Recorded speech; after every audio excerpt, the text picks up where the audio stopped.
from AP. 6:26 last night, 2 hours after the Reuters story. Obama, Putin talked about securing Syria chemical weapons. Turns out this was the plan all along, at least what the media wants us to believe. This is journalistic malpractice. This is, it's embarrassing. It is transparent as it can be. President Obama says that he spoke with Russian President Putin about a potential plan for Syria to turn over its chemical weapons to international control. Syria has welcomed an idea floated Monday for it to hand over chemical weapons for destruction to avoid a U.S. military strike. The public proposal from Russia followed what seemed to be an offhand remark by several... It wasn't offhand at all. It turns out it was a typically brilliant, nuanced strategy. That's what they want us all to believe. It's unreal, folks. Here's the Albert Brooks. On Friday night, Brooks sent out a Syria joke. Russia and the U.S. could unite for 1 week. This is a tweet. Russia and the U.S. could unite for 1 week, go into Syria, remove the chemicals, and let them continue fighting. And that's what's happened. That was Brooks on Friday night. That's the first known published remark of this strategy, a joke from a comedian. So a comedian has set U.S. foreign policy. And by the way, folks, the fighting can continue. Assad, having agreed to this, has resumed bombing with conventional weapons the rebels in Damascus suburbs, which is apparently fine.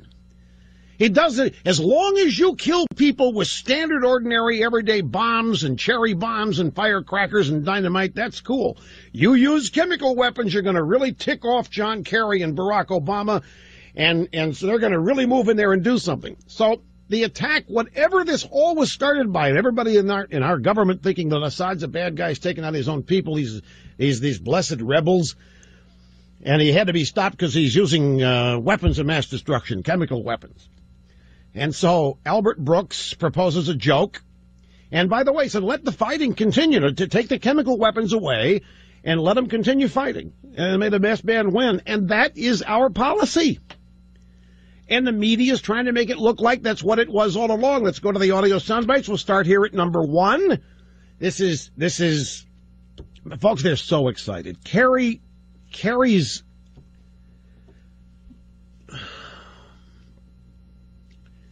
well, it is stupidity. And I'll tell you what's stupid about it is, Obama even said, he quotes Reagan, trust but verify. The Russians are involved here? The Russians and Assad are promising to get rid of chemical weapons? And that's it? We accept it? Of course we do. Of course we do, because the media's on Obama's side. It can make it look like Obama's a force of nature. And Obama's very present scared the heck out of Assad and Putin. And Assad and Putin ran in there and they grabbed those chemical weapons and they got them out of Syria, all because they're so afraid of Obama. And that's the way this is being portrayed. Here's a media montage. Listen and soak it all in. What a turn of events today. This proposal from John Kerry. Things have changed in the past few hours, it seems. The Russians, perhaps seeking a way out of the crisis, jumped on it. The John Kerry goof this morning, which may have actually been a goof that saves the president. An offhand remark, a goof. A goof, a mess up. I've never seen a day like this. This is a great development. We could potentially avert a military action. Something worked. If he can get some sort of breakthrough here with Syria, they don't have to strike. A god comes down from the machine and just fixes everything. Deus ex machina. The Gaffe that saves the world. Diplomatic national security win for the U.S., right? The president would have to deserve a lot of credit. Just a fantastic end result for the president. If this works, it is genius. Folks, I don't know how much longer I can do this. I don't know how much longer I can subject myself to this every day. Stay sane. I really... The most trusted